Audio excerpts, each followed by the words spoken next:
close this third season, whose frequency of episodes has been somewhat disturbed by the writing of the book on African pioneers, I would like to tell you about an article that was published in the New York Times in August 1923, which dealt with the movie The Birth of a Nation by D.W. Griffiths, released in 1915.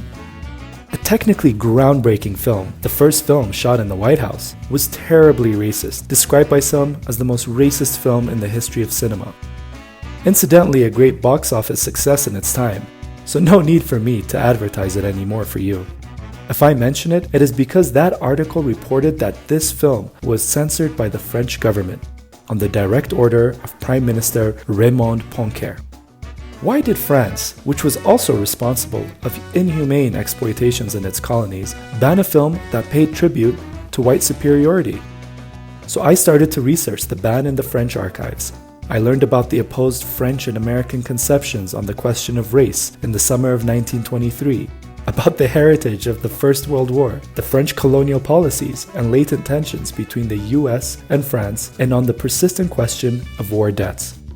I also learned even more about a major character of this history of censorship, an African figure with a fascinating life, a certain Kojo T Houenou, supposedly Prince of Dahomey, currently Benin, whom I knew about before, but who I have never suspected that it was him, being thrown out of the El Garon, a nightclub located on 45 Rue Fontaine near Place Blanche in Montmartre on 3rd August 1923. At the request of a party of racist American tourists that started the chain of events that eventually led to the French government's ban on the birth of a nation. The purpose of this episode is not to tell you his life story. You'll have to read a little bit about him later. If you buy my book on African pioneers, you will see him there too. I just wanted here to share with you a letter he sent to the famous activist W.E.B. Du Bois. Reading this letter, the original copy of which I found in the archives of the Journal of American Studies, left me speechless. Judge for yourself. African History Daily by my daddy.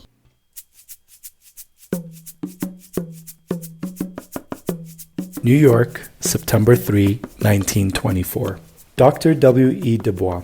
Dear Sir, I received your letter of August 29, 1924. Thank you for your extreme frankness. I myself was very embarrassed, and I would have liked as soon as I arrived to have an intimate conversation with you. Unfortunately, the opportunity did not arise. I knew the serious and deep dissensions which separated you from Mr. Garvey. I was told in Paris to choose between the two enemy brothers. I refused. Even today, I refuse to choose, and I foresee the complete failure of my trip to America because the two presidents of the two strongest organizations will have deprived me of their support. I am not trying to stroke the goat and the cabbage, and I am not trying to attempt an impossible conciliation. My attitude is not impartial, it is not neutral. I am of all parties whose interest in blacks so biased. In any place where any fellow will create a movement favorable to the development of his race, he will be one of my friends. I will be of his party. I will be his supporter, or better, partial. I'm not neutral. How can I be neutral when we are the most degraded race, the most slandered, the most persecuted, the most despised, the one that we have unjustly enslaved for centuries, that we will still oppress, and that we deliberately delay, the better to reproach him for being inferior. The question of race, I will never approach it with indifference and neutrality. The problem of the black race makes me aggressive and revolutionary. History shows us that all social reforms has been achieved through war on the outside or war on the inside. This is called a revolution. No negotiation, no compromise possible with European and American thieves and bandits. Now it is a question of making them pay back. But how? If we must perish, let us perish by giving our lives dearly. Enough of this magnanimity which always earns us the kick in the rear or the lynching.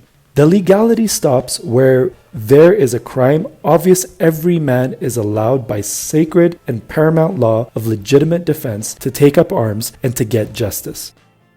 There's nothing to expect from hypocrites, European and American. Let us help defend ourselves, and the most honest of them, who unfortunately are the most coward and more timorous. by a late burst of consciousness, come to us. War or revolution is always the ultima ratio. Let us deserve the title of barbarians that our torturers have generously granted us. Let us be savage and even barbarians, we will never reach their science and their refinement in barbarism. My opinion is very clear and very categorical, as you can see. I am not, however, forcing anyone to share it.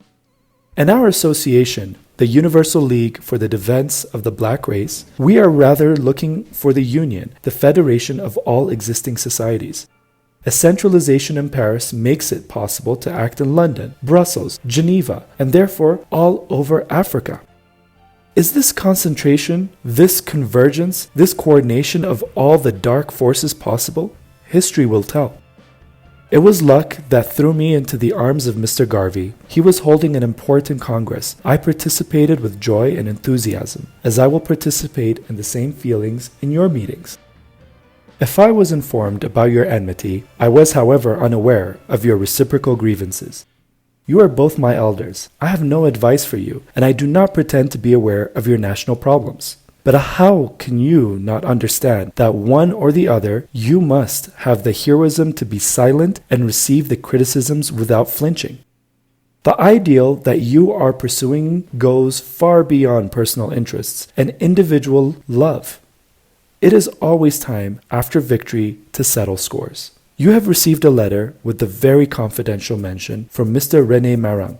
I have received many others from Paris and from various people. I have them at your disposal in order to show you the same frankness. If it is possible for you to grant me an interview this week, write to me to make a rendezvous. Please accept, dear sir, the assurance of my sincere feelings. Prince Kojo T Houenou.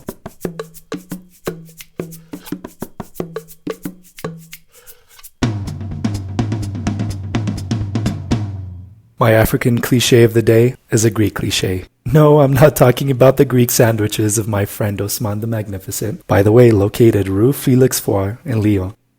I'm talking about the Greek word daimon, translated into demon in French or English. The Greeks in Socrates' days spoke of daimon to talk about the purpose of their life, the cause for which they thought their life should be intended to be lived. In short, they were fighting for the demon to be fulfilled. The change in semantics brought us nowadays to fight our demons, to better to appear in society as others want us to be.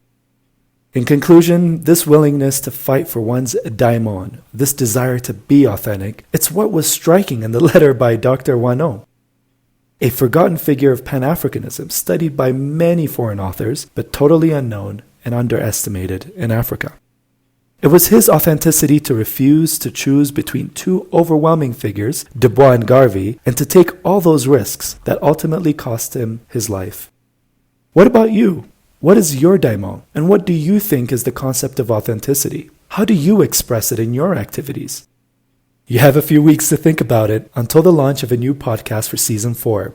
During which authenticity and significance of our actions in the cultural struggle that we face, willingly or not, will be included to those who prefer the comfort of false neutrality.